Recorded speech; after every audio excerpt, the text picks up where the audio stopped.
ரஜினி பயந்து விட்டார். ஒரு கோழை, அவருக்கு தைரியம் இல்ல, இப்படி பல பேரை சொல்லிட்டு சுத்துறாங்க. ஆனா ரஜினி யாரு, எவ்வளவு பெரிய தைரியசாலி, இந்த நடிகர்களே அவருக்கு இருக்கிற கட்ஸ் வேற யாருக்கும் இல்லை அப்படின்னு சில சம்பவங்கள் இருக்கு.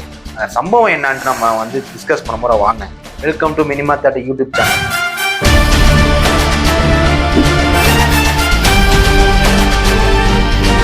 ரஜினி எவ்வளவு பெரிய தைரியசாலி, அவருக்கு எவ்வளவு கட்ஸ் இருக்கு, ஒரு எவ்வளவு கெத்தான ஆள் அப்படின்ட்டு சில சம்பவங்கள் இருக்கு. நிறைய பேருக்கு இந்த சம்பவம் தெரிஞ்சதுதான். இருந்தாலும் நான் ரஜினி ஃபேனா ஷேர் பண்றேன். ரஜினி எல்லாரும் மென்டல்னு கூப்பிடுவாங்க. அது ஏன் அப்படின்னு உங்களுக்கு தெரியுமா? அவர் 78, 79ல தொடர்ந்து படம் நடிச்சுட்டே இருக்காங்க. டே அண்ட் நைட் படம் நடிச்சுட்டே இருக்காரு. அதனால அவர் மூளைக்கு போற நரம்புகள் பாதிப்படைச்சு அவரே மீறி சில விஷயங்கள் பண்ண ஆரம்பிச்சார். லைக் அடிக்கிறது, ஷூட்டிங் ஸ்பாட்ல எல்லாரையும் திட்டுறது, மிரட்டுறது. ஏன் அவரை பத்தி தப்பா எழுதின ஒரு ஜேர்னலிஸ்ட கார் ஏற்றி கொல்ல போனது, ஏர்போர்ட்ல சண்டை போட்டது, பல விஷயம் பண்ணதுனால ரொம்ப பாதிப்படைஞ்சு நிறைய பேர் அவர் லூஸு, மென்டல் அப்படின்னு சொல்ல ஆரம்பிச்சாங்க. பிறகு அந்த பணம் கிடைச்ச பிறகு இந்த குடியை இன்னும் ஜாஸ்தியாகி நல்ல சரக்கு வாங்கி அதுக்கு மயங்கி ரொம்ப பிஸியாகி தூக்கம் இல்லாம நர்வஸ்பிட்டான விஷயம் எல்லாரும் உங்களுக்கு தெரியும். அதுக்கப்புறம் அவர் ஹாஸ்பிட்டல்ல அட்மிட் ஆகி பூரண குணமடைஞ்சு படங்களை கொஞ்சம் கம்மி பண்ண ஆரம்பிச்சு அதுக்கப்புறம் ஃபுல் ஆன்மீகம் பக்கத்துக்கு போய் வர மாதிரி ஆயிட்டாரு. இதனாலதான் அப்படி வந்தது. ஆனா அந்த நேரத்துல அவர் யாருக்கும் எதுக்கும் பயப்பட மாட்டாரு. அவரை பத்தி தப்பா எழுதிட்டாரு அப்படின்னு ஒருத்தவனை அடிக்க போயிட்டாரு. ஏர்போர்ட்ல ஒருத்தவர் அவரை பத்தி தப்பா எழுதிக்கணும்னு ஒரு பத்திரிகையாளர்ல துரத்தி அடிச்சாரு. அதனால அவர் ஜெயிலுக்கும் போயிருக்காரு. இந்த மாதிரிதான் அவர் பேர் வந்துச்சு. சரி, விஷயத்துக்கு வருவோம். முக்கியமா ரஜினி திரை வாழ்க்கையும் சரி, நார்மல் வாழ்க்கையும் சரி, ஜெயலலிதா விசஸ் ரஜினி இது என்னைக்குமே மாறாது. இது எப்படி உருவாச்சு அப்படின்னு நம்ம பார்க்கணும். அதாவது ஜெயலலிதா வீடும் ரஜினி வீடும் பக்கத்து வீடு. அதாவது போயஸ் கார்டன்ல ஜெயலலிதா 91ல இருந்து 96 வரைக்கும் முதலமைச்சரா இருந்தாங்க.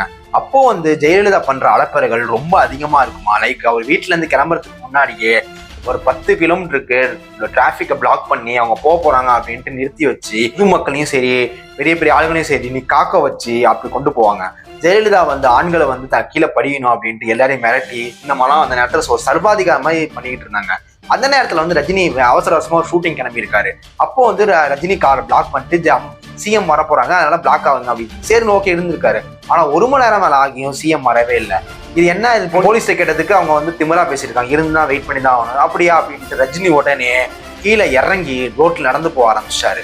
அதனால ரஜினியை பார்த்த கூட்டம், அதுவும் 91, 92ல தான் அவர் ஒரு தெய்வமா பார்த்தாங்க ஃபேன்ஸ். கூட்டம் சூழ்ந்ததுல அந்த ரோடு அவ்வளோ பெரிய டிராபிக் ஜாம் ஆயிடுச்சு.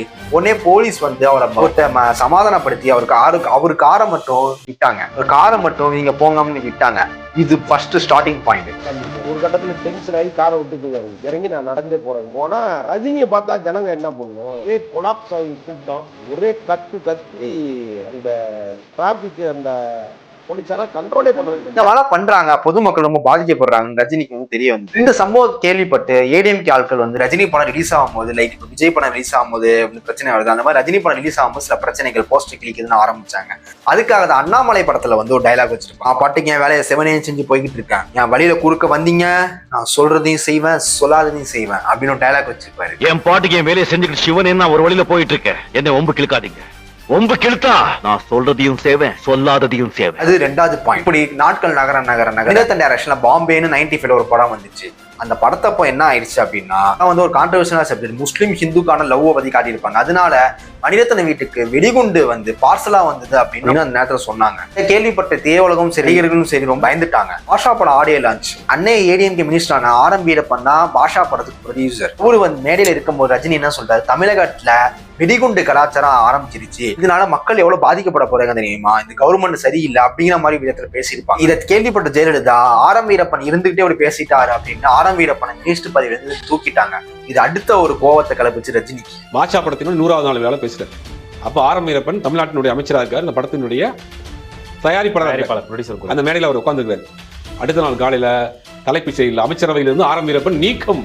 முக்கியமான பிரச்சனை இங்க ஆரம்பிச்சு. செவாலிய விருது பெற்ற சிவாஜி பாராட்ட விழா நடத்தணும் சேப்பாக்கம் ஸ்டேடியத்துல ஒரு நிகழ்ச்சி ஏற்பாடு பண்ணிருக்காங்க. எல்லா நடிகர்களும் கலந்துக்கிட்டாங்க. அந்த நிகழ்ச்சியில ஜெயலலிதாவும் கலந்துக்கிற மாதிரி. நிகழ்ச்சி 6 மணினா 7 மணி 8 மணி ஆகி ஜெயலலிதா வரவே இல்லை. அதனால இங்க இருக்கிற நிகழ்ச்சி நடிகர்கள் எல்லாம் பொறுமை காத்துட்டு இருந்தாங்க. ரஜினி ரொம்ப உச்சத்துக்கே போனாரு. ஏன்னா ரஜினி ரொம்ப டைம் கீப் அப் பண்றவர். டைம் தப்பா அவருக்கு பிடிக்காது. 8 மணி 8:30 மேல வந்து 2 மணி நேரம் கழிச்சு லேட்டா வந்ததுல ரஜினி எல்லாரும் வணக்கம் ஏந்தின்னு வணக்கம் சொன்னாங்க. ரஜினி மட்டும் 3 திருப்பி எல்லாரும் ஃபர்ஸ்ட் சரி ரஜினி நீங்க ஃபர்ஸ்ட் பேச வாங்கன்னு சொல்லும் போது நான் கடைசியா பேசிக்கிறேன்னு சொன்னாங்க. அதுலயே வந்து எல்லாரும் பயம் வந்துச்சு, என்ன பேச போறாரா. கடைசியா பேச வந்த ரஜினி எனக்கு இதெல்லாம் பிடிக்காது, இதெல்லாம் என்ன பழக்கம் அப்படின்ட்டு ஜெயலலிதா டைரக்டாவே பேச ஆரம்பிச்சிட்டேன். இதை பார்த்த அங்க இருந்த மக்களும் சரி நடிகர்களும் சரி ரொம்ப வந்து பயந்தாங்க. ஐயோ இவனால இப்படி பேசுறாங்க அப்படின்ட்டு. அது வர்றாங்க, ரஜினி இப்படி வேற பக்கம் இப்படி திரும்பினாரு, கும்பிடவே இல்லை, வணக்கம் கூட வைக்கல, வேற பக்கம் இப்படி திரும்பிட்டாரு. அவங்க அப்படி கிராஸ் பண்ணி போறாங்க. அதுக்கப்புறம் நிகழ்ச்சி ஆரம்பிக்குது. ரஜினி பேச கூப்பிடுறாங்க. ரஜினி வந்து ஒரு விரலை காட்டி பேசுறாருங்க. ஜெயலலிதா பார்த்துட்டு எனக்கு இதெல்லாம் பிடிக்காது அப்படின்னு பேசுறாரு. எவ்வளவு பெரிய கட்சி வேணும். அந்த துணிச்சல் வந்து யாருக்குமே கிடையாது. ஒரு ஜெயலலிதா எவ்வளவு பெரிய மனுஷன், அவங்க நினைச்சா மறுநாள் அவங்க உயிரோடே இருக்க மாட்டாங்க. அந்த மாதிரி ஒரு ஸ்டேஜ்ல இருந்தவங்கள்ட்ட ரஜினி இவ்வளவு தைரியமா மேடையில டைரக்டா வச்சு பேசின ஒரே ஆள் ரஜினி மட்டும்தான். ஈவன் கலைஞர்கள் கூட அப்படி பேசுனது கிடையாது. ஈவன் யாருமே ஜென்ஸுமே அப்படி பேசுனது கிடையாது. முதல் தலைவர் பேச வந்து இந்த பாக்கியராஜ் பேர் ரஜினி வந்து அந்த கதையை பற்றி சொல்லியிருப்பாரு. சேப்பாக்கா கிரவுண்டில் வந்துட்டு அந்த விழாவை வந்து வச்சுருந்தாங்க, மிகப்பெரிய விழா. ஸோ அது வந்து சிஎம் தான் சீஃப் கெஸ்ட்டு. இப்போ வந்து ஒரு சிஎம் ஜெயலலிதா அவர்களை பார்த்து ஒரு கொஞ்சம் ஆவேசமாக கொஞ்சம் நான் பேசினேன். இதை கேட்டுட்டு ஜெயலலிதா தான் வீட்டுக்கு போய் பொருள் எல்லாம் உடைச்சு போட்டு பாலச்சந்தரையும் இன்னும் சில பேரையும் எப்படி அவர் பேச விட்டீங்கன்னு சண்டை போட்டுருக்காங்க. தைரியமா பேசினார், வேற யாருக்கும் இல்லாத. இந்த காலத்துல யாராவது தைரியமா பேச முடியாது. டப்பு கோச்சுக்கிட்டாங்க. அதுல வந்து எல்லாருக்குமே திட்டு விழுதுன்னு நினைக்கிறேன். பாலச்சந்தர் கூப்பிட்டு தான் திட்டு கிடைச்சது. முதல்ல திட்டினது வந்து மணிய, ஏன்னா வந்து கரெக்டா அட்ரஸ் பண்ணலன்னு. அதே மாதிரி இளையராஜா சாரும் கரெக்டா அட்ரஸ் பண்ணல அப்படின்ட்டு இவரதான் இஷ்டத்துக்கு பேசிட்டாரே, இவர் எப்படி பேச விட்டீங்க அப்படின்னு சொல்லி பாலச்சந்தர் சார் கிட்ட சொன்னாங்க. அதுக்கப்புறம் அவங்க வந்து அண்ணன் பையன் நினைக்கிறேன், சுதாகர் நினைக்கிறேன், அவங்களுக்கு அன்றைய தேதியில 100 கோடி செலவுக்கு வந்து பெரிய கல்யாணம் நடத்தி இது பண்ணிருக்காங்க. இதெல்லாம் 100 கோடி ரூபாய்க்கு அந்த பந்தல் செட்டிங்ஸு, சினிமா ஆர்ட் டைரக்டர்கள் மாசக்கணக்காக வேலை செஞ்சு அதெல்லாம் செஞ்சாங்க. இதெல்லாம் பார்த்து யாரு மக்கள் வரி பணத்துல வந்து இதெல்லாம் ரஜினி கோவத்துக்கு உச்சிக்கு சென்ற ஒரு நேரா வந்து மூப்பனார் கலைஞர் அவங்க தேடி போனாரு. ஆட்சி முடியணும், சர்வாதிகாரம் நடந்துட்டு இருக்கா அப்படின்ட்டு. அதுக்கப்புறம் வந்து மூப்பனார் வந்து அந்த நேரத்துல வாய்ப்பை கொடுத்தாரு. ரஜினி நீங்க நில்லுங்க, நீங்க நின்னா உங்க ஃபேன் சப்போர்ட் பண்ணுவாங்க, கண்டிப்பா நீங்க ஜெயிப்பீங்க அப்படின்ட்டு. பத்தி நம்ம காலத்துல வீரப்பன் இருக்காருல, அவரே வந்து சொல்லியிருப்பாரு, நீ வந்தா தனியா நின்னா நீ ஜெயிப்ப, எந்த கட்சியும் சேராத அப்படின்ட்டு. ரஜினிகாந்த் அவர்களே, உங்களுக்கு நான் பேசுறேன், நீ கஷ்டப்பட்டாகுதும் நீ இறங்கி நின்னா அது ஓட்டு கொட்டுது. என்ன கொட்டுது ஓட்டு, அது நிச்சயம். நீ ஜீப் மினிஸ்டர் ஆகுறது அதாவது பயங்கரமான ரீடிங்கில் வருவேன். அதை பத்தி கவனம் அது பார்க்க வேண்டிய ஒரு அப்ஜெக்ஷனே கிடையாது. அப்படி ஒரு செல்வாக்கு இருந்தது. ரஜினி என்ன நினைச்சாருன்னு தெரியல, எதுக்கு இப்ப வருவோம் அப்படின்னு நினைச்சாருன்னு தெரியல. ரஜினி எனக்கு சிஎம் பதவி வேணாம், ஏன்னா நீங்க உங்களுக்கு ஆதரவு தரேன் அப்படின்ட்டு சொன்னாரு. மேபி மூப்பனார் வந்த நேரத்தில் டிஎம்கேயோட கூட்டணியே இருந்ததுனால டிஎம்கேக்கு வந்து ரஜினி அப்போவும் சப்போர்ட் பண்ண ஆரம்பிச்சாரு. ஒரு பிரஸ் ரிலீஸ் எல்லாம் விட்டாரு, ஜெயலலிதா இனிமே ஆட்சிக்கு வந்தா தமிழ்நாட்டை யாராலையும் காப்பாற்ற முடியாது அப்படின்னு. செல்வி ஜெயலலிதா அவர்கள் மாறல, இப்போ மாறாதவர். நான் இப்போ சொல்றேன், இனிமே அவங்க வாழ்க்கையில மாற மாட்டாங்க. இதெல்லாம் கூட விட்டுங்க, எவ்வளவு பெரிய கட்ஸ் இருந்தா நான் கருப்பு பணத்துல தான் சம்பளம் வாங்கினேன், இப்போ வந்து நான் கம்மி பண்ணிக்கிட்டேன் அப்படின்ட்டு சொல்லியிருப்பாரு. இது வந்து உங்களுக்கு சாதாரண விஷயமா தெரியல. யாருமே கருப்பு பணம் வாங்கினா வெளியே சொல்ல மாட்டாங்க. சினிமாவில் வந்து ரெகுலர் எல்லாருமே கருப்பு பணத்துல தான் வாங்குவாங்க. மேபி ஏன் ஜெயலலிதா எம்ஜிஆர் கூட கருப்பு பணத்துல வாங்கியிருப்பாங்க. இது வந்து சினிமாவில் நார்மல்.